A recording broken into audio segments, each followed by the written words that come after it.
of ADD and I have to move so I can't talk about still, so I hope you don't mind. But my name is Casey Schaap. I'm a PhD student from Nova Southeastern University. And I would like to begin this PowerPoint first by playing the ball game. So I'm going to have my lovely assistant and my friend Amy. And this is how it's going to do. She's going to follow my commands and it's going to be simple. Okay, Amy, ready? Okay, take, give, take, give, good, take, good, keep, all right, good, awesome. So what, thank you very much. So basically, what we just did is we played a game. But in the simplest form, what we did is we communicated. We divide all social communication in terms of a basic game of ball. Essentially what we do is that I send Amy my ball, to which she acknowledges, receives, accepts it. She takes it and she sends it back to me, to which I acknowledge and receive, accepts it. There was a theory by Thomas Gordon who proposed that when we send messages, first what we do is that we encode the messages with intention. We send to the other person who decodes the message, interprets the significance, and then re-encodes the message. And this message goes back and forth and back and forth. My question is, what if this ball is just not more than just a message? What if this ball is a real representation of who we are, a prepackaged identity that we wish to share? In symbolic interaction, actually this term is called symbolic interaction, and it was first developed by Hubert Blumer, who proposes that humans act towards things based on meaning. So this ball has a specific meaning that each of us prescribe to it, just like the outfit that we wear, the t-shirt, or the style, or the clothing that is on our body. Second of all, those things are derived from social interaction, meaning that the act of passing the ball back and forth creates a dialogue for communication. And finally, that these meanings are always interpretive, meaning that they always modify and constantly changes. So my question is, what if my ball here is really my prepackaged identity, the self that I would like to share myself with you guys? What if my identity becomes a commodity in the sense where I can sell and trade? So as I pass the ball to Amy, what I'm really saying is, please acknowledge my identity, please accept who I am, and as she sends me back the ball, what she's saying is, yes, I see who you are, yes, you are existence, yes, you're there, and here is my identity sending back to you. And this is a communication sending back and forth. Now, what happens if I give Amy my ball, and she doesn't give me the ball back? She hoards it. She doesn't return the ball. She doesn't acknowledge my identity, she does not acknowledge my existence. So, what other ways I can do to get my ball back? Well, the first thing I can do is I can threaten her. I can say, give me your ball, I'm going to hurt you. So that's one way I can do it. The second way I can do is I can cry. So maybe if I cry, that she will feel sorry for me and she'll give me the ball back. Another way I could do is I can say, use my rationale. I can say, hey Amy, that ball is laced with cooties, so you want to give me that ball. So you don't want to keep that ball.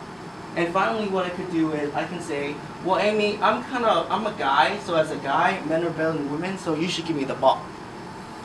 So, what happens when Amy not giving me the ball also exhibits the point of conflict? And what does that mean? There's a bunch of scholars that define conflict, but most of them has a general overview, and as in conflict resolution, we all know them. But one of them is a struggle over values, over claims or scarcity of status, power, or resources. In another case, Pruitt and Rubin says that is a divergence of interest. It's the belief that the current party's aspiration cannot be achieved without the other party.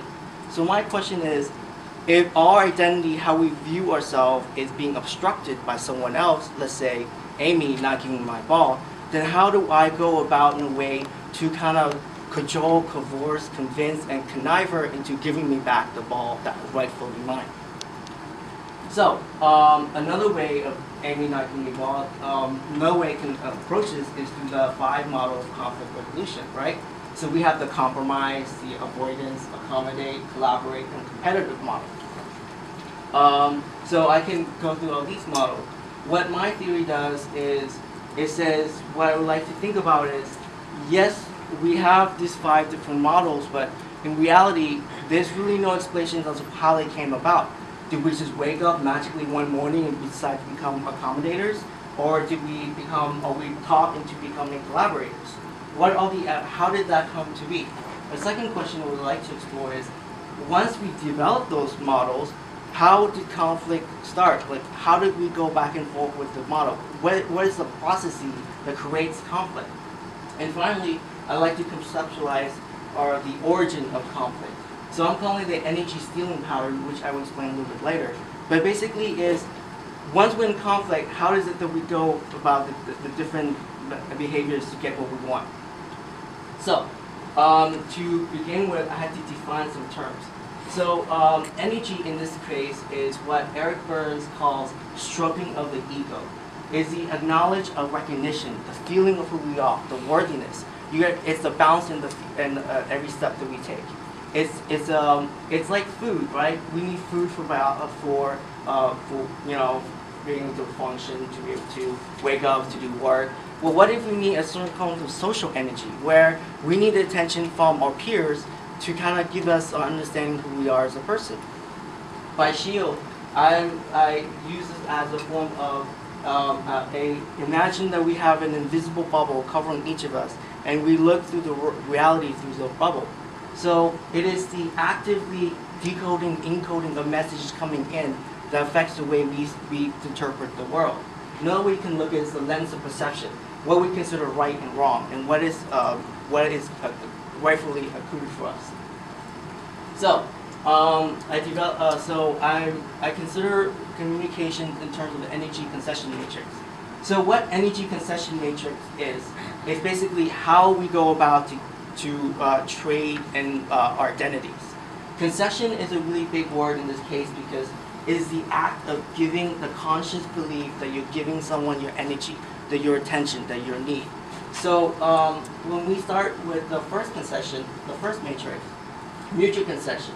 This is a game of passing ball. So Amy's giving me her ball, I'm giving her, and we're both giving something. So in this case, we're both getting positive returns from our interaction. So now what happens is not all communications are positive or they're mutually beneficial. And one of us will always end up stealing more energy than the other. So hence the stagnant concession. In this phase is one of us gain or the other lose. And it's always one bi-directional. The energy is no longer organic, but it's more focused. And finally, we have our third stage of conflict, which is the open fighting, open conflict, where the goal is to defeat, to kill, to annihilate the other person. This is what I consider where the conflict model is located. Okay, so first is the mutual concession. So already spoken. So mutual concession is basically it runs on the assumption that I will give you my energy if you give me yours. So this is implicit in all communication, right? So so the assumption is that I give, you give, we give. It's sort of a mutual flattery in the sense that I will acknowledge your presence if you acknowledge mine. However, as I mentioned before, in mutual concession, players are not always fair and they don't always play by the rules. So what happens in stagnant concession is that at one point, one party will benefit the communication. They will hoard the energy. So in this case, it's the power over or win-lose. This is very important because the dominant party are the ones that will manage the event, control the party, and narrates the story. In the sense that they will narrate what is reality and what is real. Have you ever been in lovers' quarrel? You're disputing with your lovers, and somehow they always kind of come on top, and no matter what you say, you feel like you're wrong. Well, this is kind of a stagnant relationship. The most obvious form of stagnant concession is basically a teacher-student relationship, where you consciously know that the other person has power, and you will listen and you will follow their frames. Another form is boss-employee relationship, or expert or manager. And in this stagnant concession, this is the bulk of manipulation tactics that we use, or we call energy stealing styles. So, can you use manipulation strategies and still be engaged in manipulation tactics? Of course.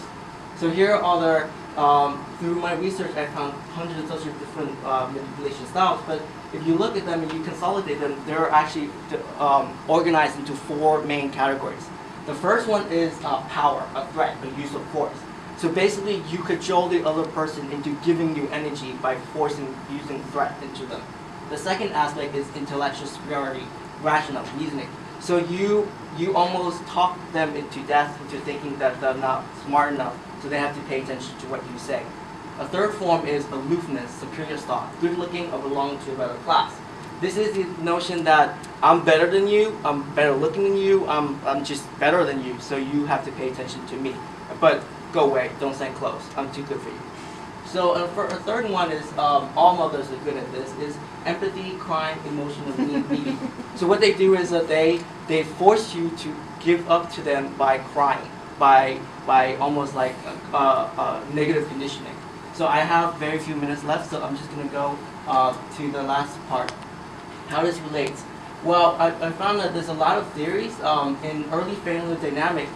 There's a big theory about niche picking, in which says that when we grow up, we choose certain aspects of who we are within the family as a way to counterbalance the fellow siblings and also to get our parents' attention. So we view our parents as a form of a resource limited, and then we will go engage in behavior patterns that will match will garner the most attention.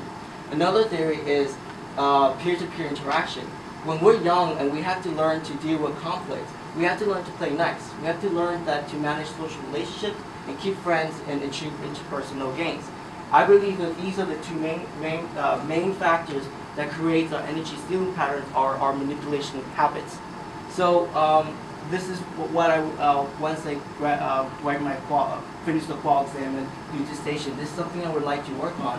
I hypothesize that if we think of our worldview, our identity, our way we steal energy as a stream of consciousness where it's constantly fluctuating and constantly moving, we can conceptualize that our family dynamics actually will create another stream that affects the way we look at the world and how we manipulate and challenge relationships.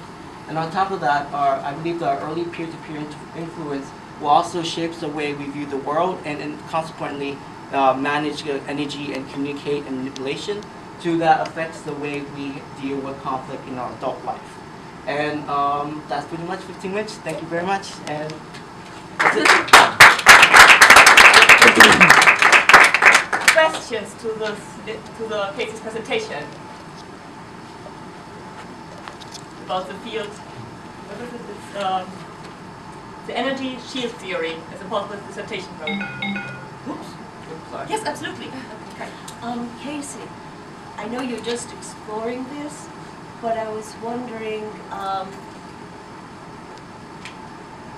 do you yet see any practical applications for practitioners who are trying to help people resolve disputes? Yes, I would like to study family. I think this would be great in family therapy and how we engage, and also I think in general it's good to know how we go about in trying to manipulate one another in conversation. I was talking to my boyfriend, and we were comparing notes, and we were looking at his family as a model for how his brother developed a certain style that is counterproductive, and not how the result from the way his parents' dynamics were. So it's still new, I'm still looking at it, but I think we'll have a lot of practical aspects for how we look at family, ourselves, and how we. Well, the question is, when we're in the discomfort, what do we do? What is our immediate reaction? And that determines what kind of style we use to try to manipulate one another. And actually, I didn't present the second fact, but there's energy concession, but there's also energy sharing. So there are tactics that we can do to consciously give attention to another person to defeat the cycle of vicious sharing and stealing.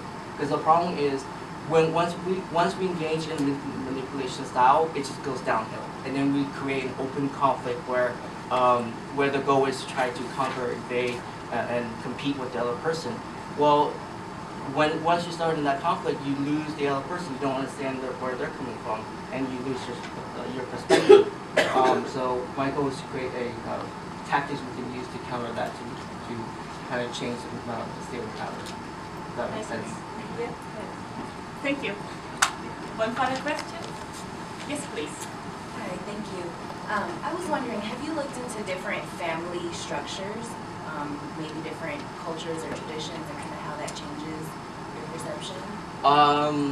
I think that's a really good question. No, I have not. But I suspect that this is a universal phenomenon because it's not about culture, but about how we try to get ourselves ahead.